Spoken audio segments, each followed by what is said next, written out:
एक बार एक बुजुर्ग औरत मर गई। यमराज लेने आए। बुजुर्ग औरत ने यमराज से पूछा कि आप मुझे कहाँ ले चलेंगे, स्वर्ग में या नरक में? यमराज कहने लगे कि तुमने अपने जीवन में बहुत अच्छे कर्म किए हैं, इसलिए मैं तुम्हें सीधा प्रभु के धाम ले चलूंगा। बुजुर्ग औरत बहुत ही ज्यादा खुश हो गई, लेकिन उसने यमराज से कहा कि मैंने अपने जीवन में स्वर्ग और नरक के बारे में बहुत सुना है, मैं एक बार उसे देखना चाहती हूँ। यमराज बोले कि तुमने अपने जीवन में बहुत ही अच्छे कर्म किए हैं, इसलिए मैं तुम्हारी ये इच्छा जरूर पूरी करूंगा। आओ चलो, हम स्वर्ग और नरक के रास्ते प्रभु के धाम चलते हैं। वो दोनों निकल पड़े। दोनों सबसे पहले नरक पहुंचे। वहाँ पर उस बुजुर्ग औरत को लोगों की चीखने चिल्लाने की आवाज सुनाई दे रही थी। वहाँ के लोग दुर्बल बेजान से दिख रहे थे। बुजुर्ग औरत ने वहाँ के एक इंसान से पूछा कि आप लोग की ऐसी हालत क्यों है? आदमी रो रो कर बोलने लगा कि और कैसी हालत होगी, जब से हम यहाँ आए हैं हमें एक दिन भी खाना नसीब नहीं हुआ।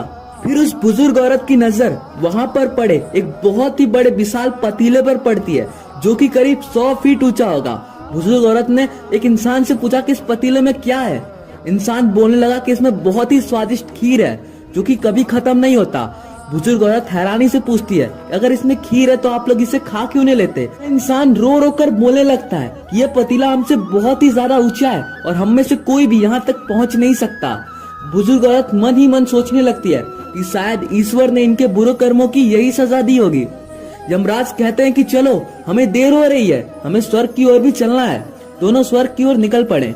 दोनों स्वर्ग पहुंचे। वहाँ पर उस बुजुर्ग औरत को लोगों की हंसने खेलने की आवाज सुनाई दे रही थी। वहाँ के लोग बहुत ही ज्यादा स्वस्थ और तंदुरुस्त दिख रहे थे। उनको देखकर बुजुर्ग औरत भी खुश हो गई। पर बुजुर्ग औरत की नजर वहाँ पर भी वैसे ही विशाल पतीले पर पड़ी जैसा कि नरक में था। फिर उस बुजुर्ग औरत ने वहाँ के एक इंसान से पूछा, इस पतीले में क्या है?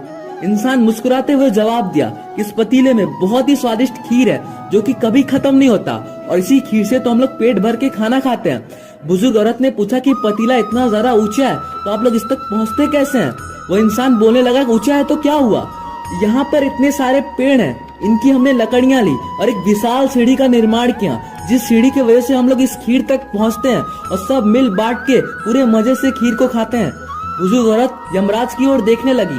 यमराज मुस्कुराने लगे और कहने लगे, हमने तो स्वर्ग और नरक दोनों मनुष्य के ऊपर ही छोड़ दिया है, चाहे तो अपने लिए नरक बना ले, चाहे तो अपने लिए स्वर्ग। ईश्वर अपने सभी बच्चों को एक समान देखता है, वो कभी किसी के साथ भेदभाव नहीं करता। वहाँ नरक में भी पेड़ पौधे थे, पर उन्हें खीर हाथ में चाहिए था।